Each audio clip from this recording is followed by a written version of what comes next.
2名小战士用木板搭建床铺，高峰见状随即提出跟自己交换，但首长坚持说自己喜欢睡这里。当夜色降临，睡意临到，司令巨大的呼声响彻整个帐篷，这让高峰实在难以忍受。于是他立刻起床，拍了拍司令的胸口。什么情况？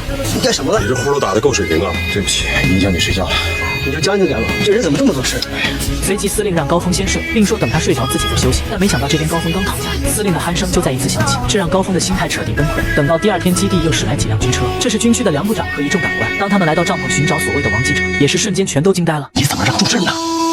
他自己非要住啊？